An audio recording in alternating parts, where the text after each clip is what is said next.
नमस्कार, स्वागत छ सबैजनालाई मेरो किचनमा।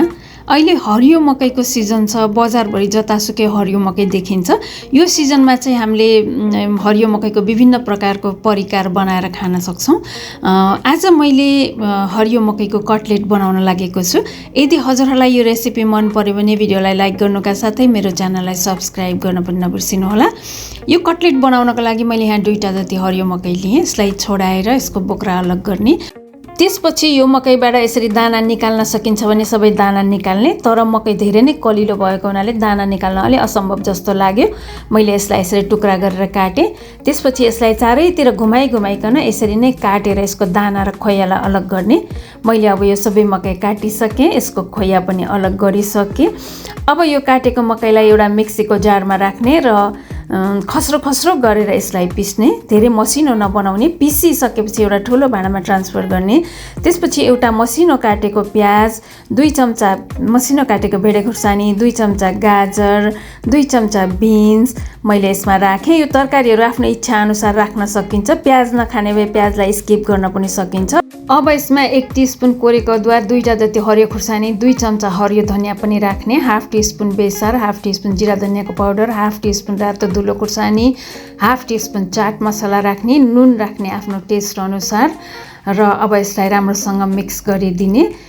यो नुन यसमा मिक्स भएपछि तरकारीहरूले पानी रिलिज गर्छ। त्यसपछि अब यसमा बेसन राख्ने। मैले यसमा बेसन 2 चम्चा राख्छु। आवश्यक पर्यो भने अरू पनि थप्न सकिन्छ। र 2 चम्चा बेसन र मैले 1 चम्चा यसमा चामलको पिठो राखेँ। चामलको पिठोले चाहिँ कटलेटलाई क्रिस्पी बनाउँछ। यदि चामलको पिठो छैन भने कर्नफ्लोर पनि राख्न सकिन्छ।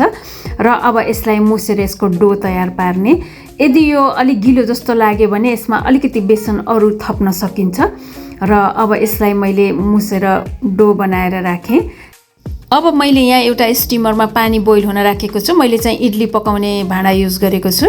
यो साँचोमा चाहिँ ग्रिस गरेर पहिला तयार पार्ने, त्यसपछि हातमा तेल लगाउने र अब यो डोबाट सानो सानो पोर्सन निकालेर यसलाई टिक्कीको सेप दिने र यो टिक्की बनाउँदै यो ग्रिस गरेको भाँडामा राख्ने।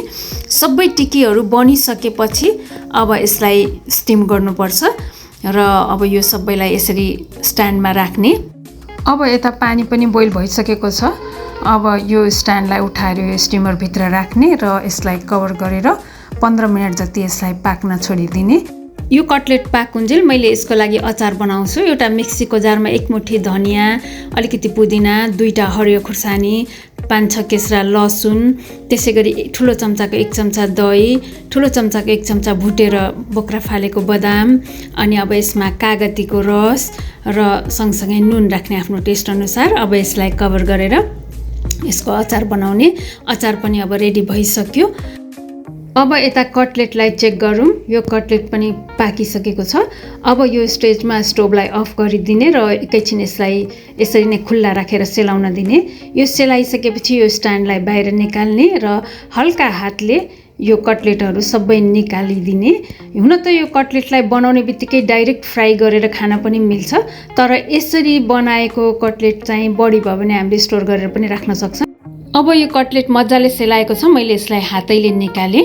त्यसपछि अब जाउँ यसलाई फ्राई गर्ने प्रोसेसमा। मैले एउटा प्यानमा तेल तताउन राखेको छु।